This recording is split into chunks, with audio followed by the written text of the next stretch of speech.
मुख्यमंत्री देवेंद्र फडणवीस हे आपल्याच मंत्र्यांवर चांगलेच संतापले। मंत्रिमंडळ बैठक होण्यापूर्वी डान्स बार संदर्भातील अजेंडा बाहेर आल्याने मुख्यमंत्री नाराज झाल्याचं समजतंय। त्यांनी याबाबत आपल्या सहकारी मंत्र्यांना जाहीरपणे कानपिचक्या दिल्या। बरं, मुख्यमंत्री इथेच थांबले नाहीत, तर त्यांनी गुप्ततेच्या शपथेची सुद्धा आठवण करून दिली आणि मंत्र्यांना ते नेमकं काय म्हणाले बघूया या स्पेशल रिपोर्टमध्ये। कॅबिनेट व्हायच्या आधी काही लोक अजेंडा छापतायत, ही चुकीची पद्धत आहे। मी मंत्र्यांना देखील सांगितलेलं आहे की आपल्या कार्यालयांना सांगा, अन्यथा मला कारवाई करावी लागेल। मुख्यमंत्र्यांच्या या संतापाला कारणीभूत ठरलंय ते मंत्रिमंडळ बैठकीपूर्वीच माहिती लीक होणं। राज्य सरकार डान्स बार संदर्भात महत्त्वाचा निर्णय घेतल्याची माहिती मंत्रिमंडळाच्या बैठकीपूर्वीच समोर आली। डान्स बार संदर्भातील संभाव्य निर्णयाचे सर्व तपशील बाहेर येताच नकारात्मक प्रतिक्रिया उमटू लागल्यात आणि त्याचमुळे यापुढे कोणतीही माहिती अगोदरच बाहेर फोडल्यास कठोर कारवाईचा इशारा देवेंद्र फडणवीस यांनी मंत्र्यांना दिलाय।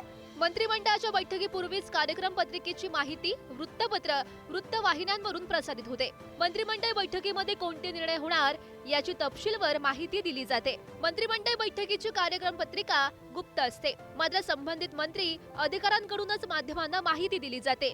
बैठकीआधीच माहिती बाहेर फोडू नका असा इशारा मुख्यमंत्र्यांनी दिलेला आहे। कॅबिनेट व्हायच्या आधी काही लोक अजेंडा छापतायत, ही चुकीची पद्धत आहे आणि मी मंत्र्यांना देखील सांगितलेलं आहे की आपल्या कार्यालयांना सांगा, अन्यथा मला कारवाई करावी लागेल।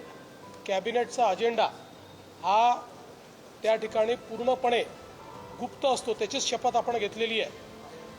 याच्यातनं काही लपवण्यासारखं काही नाही, आपण जे नियम आहेत ते नियम आहेत। उद्धव ठाकरे माननीय मुख्यमंत्री असताना सुद्धा त्यांच्या बैठकीतून अशा प्रकारचा अजेंडा लीक होत होता, प्रयत्न सुरू होता आणि तेच लोक आहेत त्यांच्या सरकारमध्ये आहेत ना। फितूर इथे होते, तेच फितूर तिथे आहेत तुमच्या मंत्रिमंडळात आणि फितूर त्यांचं काम योग्य प्रकारे करतायत। ते आता आम्ही चौकशी चालू आहे, कारण अजेंडा फोडायचा नसतो।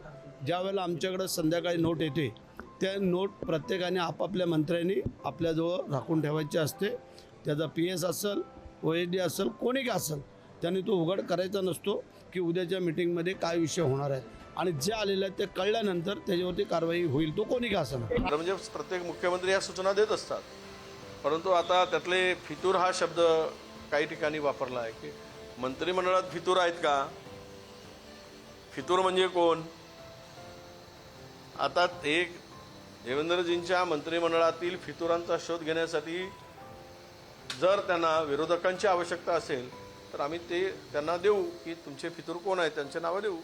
राज्यातील बारमध्ये पुन्हा छमछम सुरू होण्याची शक्यता आहे। डान्स बार कायदा सुधारणाबाबत राज्य मंत्रिमंडळाच्या बैठकीत चर्चा झाल्याचं समजतंय। सुप्रीम कोर्टानं सुचवलेल्या सूचनांनुसार कायद्यात सुधारणा केल्या जाणार आहेत आणि याबाबतचा नवीन कायदा येत्या अर्थसंकल्पीय अधिवेशनात मांडला जाणार असंही बोललं जात आहे। नवीन कायद्यानुसार डान्स बारसाठी कोणते नियम? डान्स बार फ्लोअरवर 4 पेक्षा अधिक बारबाला नको। डान्स बार मध्ये नोटांची उधळण करता येणार नाही। ग्राहकांना डान्स फ्लोअरवर जाता येणार नाही। बारबाला आणि ग्राहकांमध्ये किमान 2 मीटरचं अंतर असावं। बारबालांचे वय 18 वर्षापेक्षा कमी नसावं। डान्स बार मध्ये धूम्रपानास मनाई। बार मध्ये CCTV कॅमेरे लावावेत।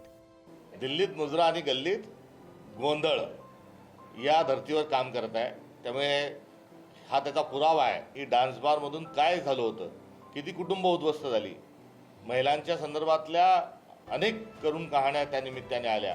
त्यामुळे इथे डान्स बारचा निर्णय घेणे म्हणजे एका अधिक एक विकृतीला हे सरकार जन्म देत आहे असा त्याचा अर्थ होईल।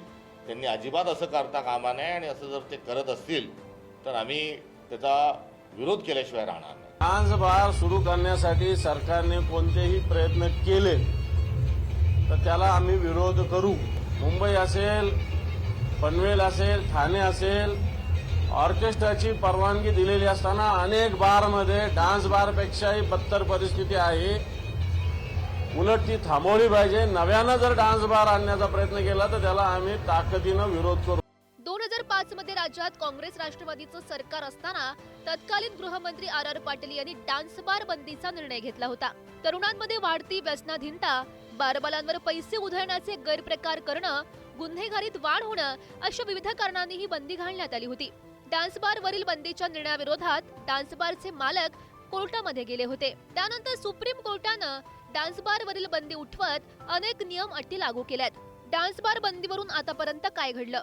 2005 RR पाटील यांच्याकडून डान्स बार बंदीचा निर्णय घेण्यात आला. 2006 निर्णयाविरोधात बार मालक हायकोर्टात पोहोचले. 2013 सुप्रीम कोर्टानं डान्स बारवरची बंदी उठवली. 2015 डान्स बारचं लायसन्स देण्याचे सुप्रीम कोर्टानं निर्देश दिले. 2015 राज्य सरकारकडून नवं विधेयक मंजूर करण्यात आलं. 2016 राज्य सरकारकडून डान्स बार बाबत कठोर कायदा लागू करण्यात आला. 2025 डान्स बार सुरू करण्यासाठी नव्या कायद्याची तयारी सुरू झाली. तसा जर काही घाट असेल आणि महाराष्ट्राच्या संस्कृतीला जर कुठे डाग लागणार असेल तर महाराष्ट्राची संस्कृती वाचवण्यासाठी आम्ही सगळेजण मैदानात उतरू. सरकारमध्ये सहभागी असलेले इतर सर्व पक्ष, भारतीय जनता पक्ष आणि महायुतीचं सरकार हे डान्सबार संस्कृतीच्या विरोधात आहे. मात्र न्यायालयाने जे काही आदेश दिलेले आहेत त्या आदेशांचं नीटपणे पालन व्हावं याकरता आपल्या राज्यामध्ये एखादा कायदा असावा, म्हणून याच्यावरती कायदा राज्य सरकार आणेल. सध्या राज्य सरकार गंभीर आर्थिक संकटाला तोंड देत आहे आणि त्याचमुळे राज्याची रिक्त झालेली तिजोरी भरायची असल्यास डान्स बारच्या माध्यमातून मोठ्या प्रमाणात महसूल मिळू शकतो. मात्र यामुळे राज्यात गुन्हेगारी आणि अश्लीलतेला निमंत्रण द्यायचंय का? बारबालांच्या रोजगारासाठी समाजाचं आरोग्य धोक्यात टाकायचं का? असा प्रश्न या निमित्तानं उपस्थित होत आहेत. ब्युरो रिपोर्ट, पुढारी न्यूज.